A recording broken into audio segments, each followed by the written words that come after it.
Hello, good morning to your students. So today we are moving further with the last part of the fourth chapter, that is a truly beautiful mind.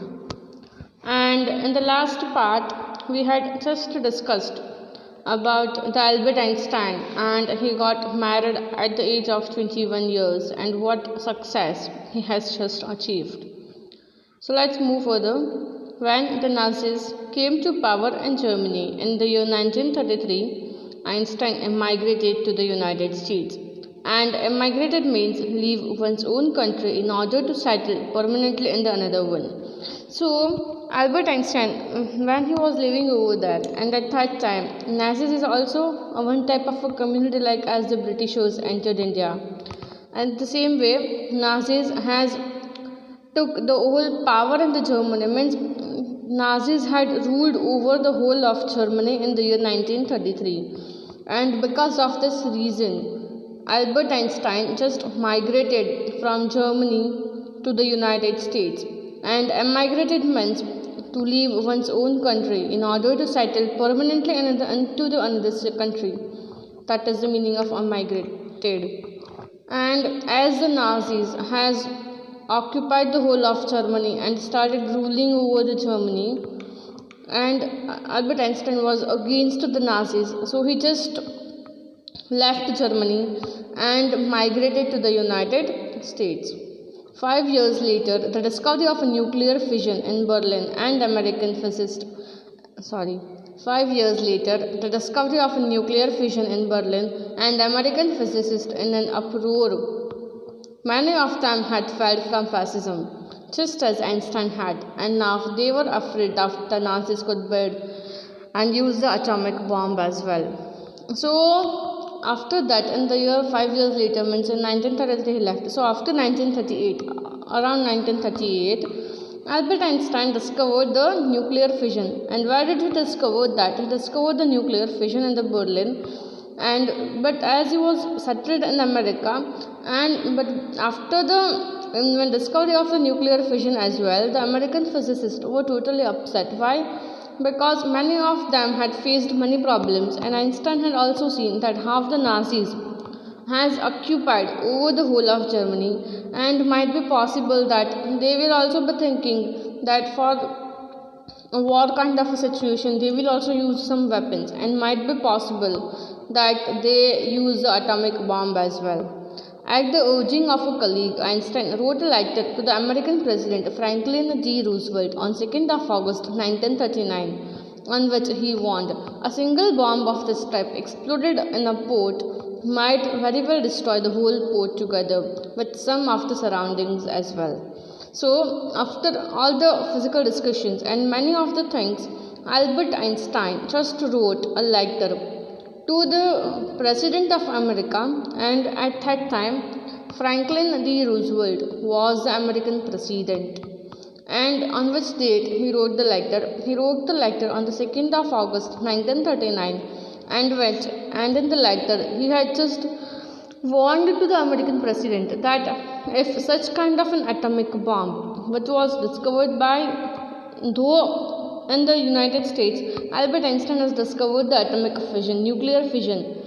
But if the Nazis has discovered the atomic bomb, and if such type of a bomb will be exploded in a single port, the bomb is having such a huge capacity that it will destroy the whole port and the whole surrounding background as well.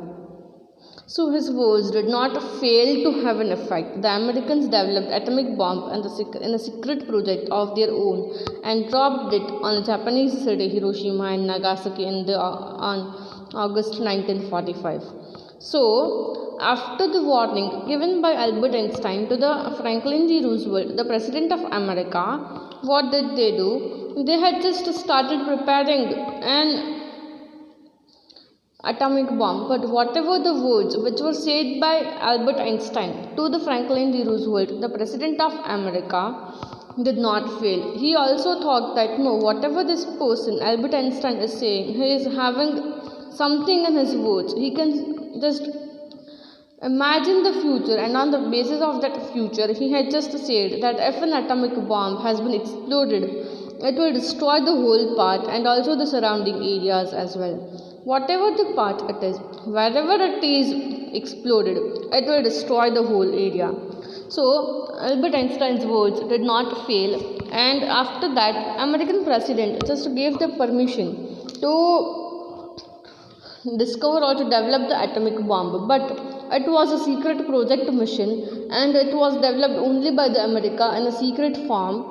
And for the first time they had just exploded, or they had just dropped that atomic bomb in the two Japanese cities, Hiroshima and Nagasaki, in the year 1945. Einstein was deeply shaken by the extent of the destruction. This time he wrote a public missive to the United Nations. In it, he proposed the formation of a world government, unlike a letter to Roosevelt, which has made no impact. So, after they has just dropped down the atomic bomb on Hiroshima and Nagasaki, Albert Einstein was deeply shaken, means he was totally shocked by the effect of the destruction, that after dropping the atomic bombs in the two Japanese cities, Hiroshima and Nagasaki, whatever the destruction they had faced, it was one of the huge destruction, and that had already shaken the heart of Albert Einstein. And this time he wrote it in a public missive. Public missive means a letter, especially which is officially long. That is a public missive, long letter, especially long and official, to the United Nations. And in that he had just mentioned that formation of a world government, that no, this is the situation of the whole world, and unlike though first when he wrote a letter to the Roosevelt, it had an impact on the country, and they had just discovered that atomic bomb, but after writing in a public missive it had no impact. But over the next decade, Einstein got ever and more involved in the politics, agitating for an end of the arms build-up and using high popularity campaign for peace and democracy. So after this destruction, he was just trying to divert himself in certain kind of politics and all, and at the end he started gaining the popularity in campaigning for peace and democracy, that he was just talking about the whole country. When Einstein died in 1955 at the age of 76, he was celebrated as a visionary and world citizen as much as a scientific genius. So Albert Einstein died in the year 1955 at the age of 76 years, and he was celebrated as a visionary. What is visionary? Visionary means a person who can think about the future in an original and intelligent way. As he had thought about the atomic bomb, that if Nazis will prepare the atomic bomb, it will have a great impact. So he just gave an idea to the American government, and the American government had prepared the atomic bomb. Same way, if Nazis will prepare the atomic bomb, it will create a huge destruction. Same way, the same situation will be. So he was treated as a visionary, and he was treated as a genius. You are supposed to copy the question answers in your fair book. Thank you.